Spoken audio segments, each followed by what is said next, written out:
Okay, so this is obviously a very impromptu,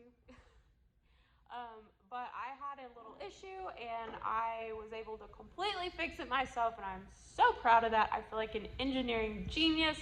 Not really, I followed somebody else's YouTube video, but it was really hard to tell exactly what was going on. Mine's not coming out a lot better because I understand, but the things that I kind of was unsure about and had to figure out for myself, I have kind of included in this video. So I have a Fluval Q5 air pump on my 55. When I came in this morning, I had no bubbles on my sponge filter, which was not a big deal because there's obviously massive filtration on this tank without the sponge filter. But I have, I think maybe in the past, lost fish from not having enough surface agitation. So I came in Monday. I hadn't seen these guys since Friday. I left plenty of zucchini in there for them over the weekend. And when I came in today, no bubbles. So I was a little bit freaking out, but I couldn't figure out because the air pump was working just fine. Like, you could hear it working.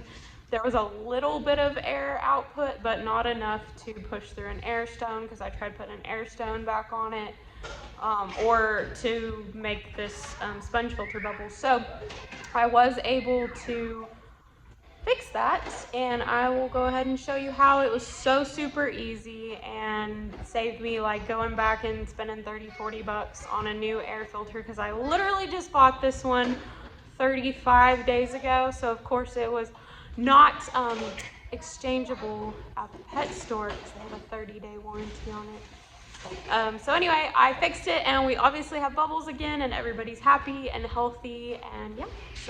So this goes right down in there. You have to make sure that this part goes down, because I put it back together and it definitely didn't work. But anyway, and then you just pop the rubber deal back over it. If you can see, this is a crappier video than the first one I saw, but I thought I could explain things a little bit better, because I at first could not see what the heck was going on. This little blue tab in there, there's one on both sides. I've already replaced this one, but it looks like that. So this had popped, it's ripped obviously, and this was just like free floating in the housing. So I took that off. This is a piece of like a sleeve, like you'd put a piece of paper in a notebook.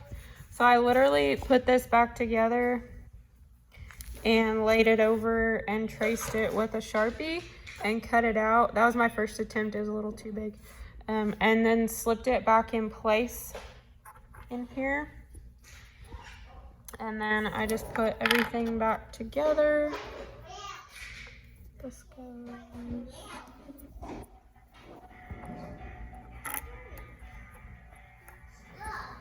Trying to do it one-handed now.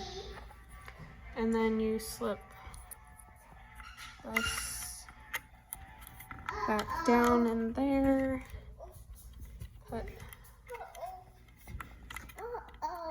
Uh-oh, yeah, we got it fixed though. Put this all back together, screw it all back closed. You just take the 4 screws out of here, and this is just what it looks like when you open it up. And that's it, and now we have bubbles again. I will go ahead and link that first video that I watched, just to like give credit where credit's due, and maybe between my video and this guy's video, you can figure out what the heck is going on here. But like I said, it was a super simple fix. I was so grateful somebody else had already had this problem and made that video. So like I said, maybe you find one or the other, and between the two of us, you can figure out what's going on and get your air pump working again, before you have to buy the whole new diaphragm or a whole new pump. So yeah, I'll see you guys next week. Bye.